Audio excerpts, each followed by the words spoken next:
There's something inherently fascinating about the downfall of humanity.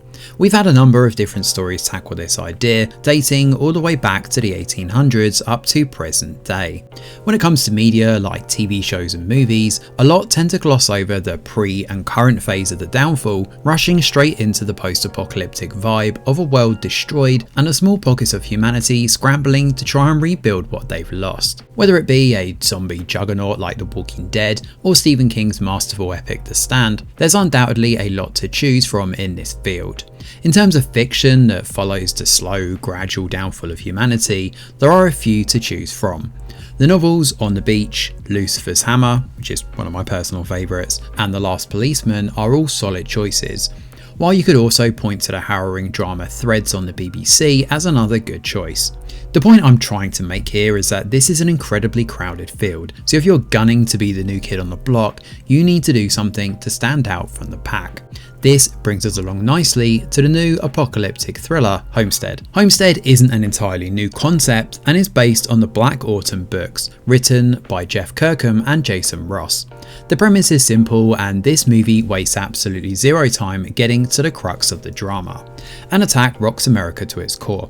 An explosion off the coast of Southern California sends a country into panic mode. It could potentially be nuclear, and the reports of blackouts soon trickle through the entire East Coast and other regions of the US, leading to phone lines down and electric shut off. Caught in the middle of all this drama are several different families, all messily jumbled up into the movie's chaotic, but undoubtedly gripping, opening 20 minutes or so. First up, we have Evie and her kids, Molly and Theo, who pack up their things and head out to the Rockies, hoping that their patriarch, Malcolm, makes it there too. Their destination happens to be a homestead, owned by Jenna and Ian Ross.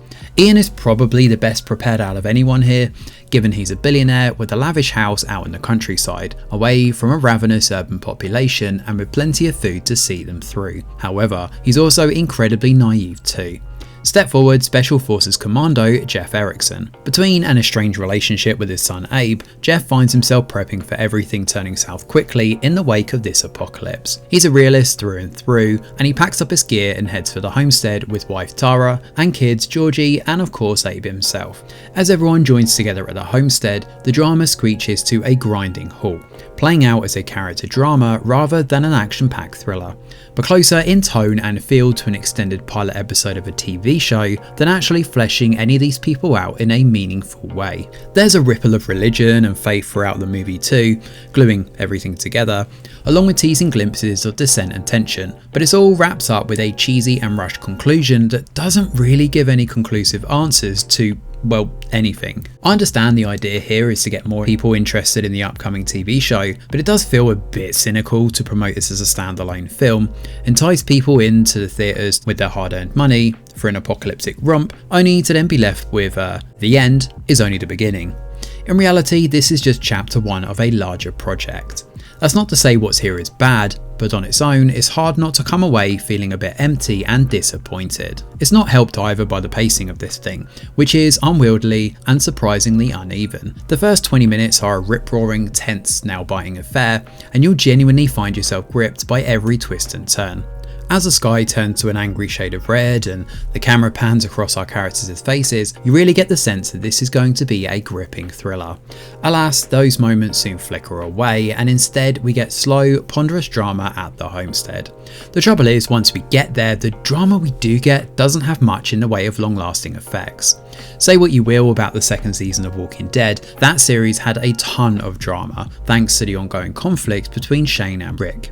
In Homestead, there's an ongoing issue involving refugees outside the gates, which, while kind of resolved towards the end, feels more like a fairy tale wish fulfillment than a genuine way to handle this sort of situation. We know how quickly people can descend into a scared, angry mob, and in fact the film even shows us this early on with a scene outside a shop with two people fighting over toilet paper. However, this byline isn't followed through with, instead erring on the side of believing faith will win out in the end.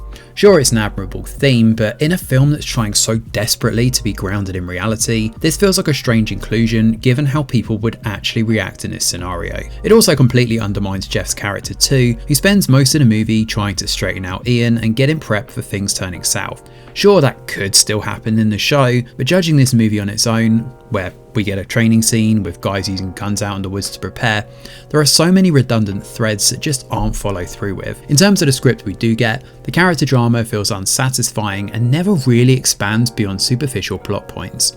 We don't get a meaningful bond between Jeff and Abe, despite the film setting up some sort of conflict between them early on, while we also get a hurried romance thrown in as a way for Abe to deal with the effects of PTSD. Likewise, the tension between Ian and Jenna quickly dissipates after a dramatic incident by the gates, while there's unresolved issues between Evie and Malcolm by the end too. The Special Forces have their own problems, with ongoing tensions surrounding who should really be running the Homestead and dissent within the forces. This is all good stuff, but it's never followed through with or resolved in a meaningful way. Finally, we have a weird kind of supernatural element thrown in the likes of Georgie Erickson. She appears to have the gift of foresight, having drawn things before they happen, including the explosion itself.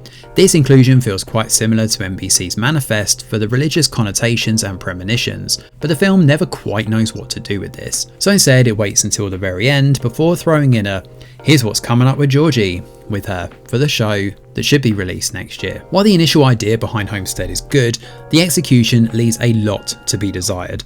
There's a distinct lack of urgency, with long stretches of the runtime setting up unresolved character drama. Slow doesn't always mean directionless, hence why I mentioned The Walking Dead Season 2 earlier, but Homestead doesn't make a great case for knowing where it's going, given it all feels designed to serve as an appetizer for that TV show.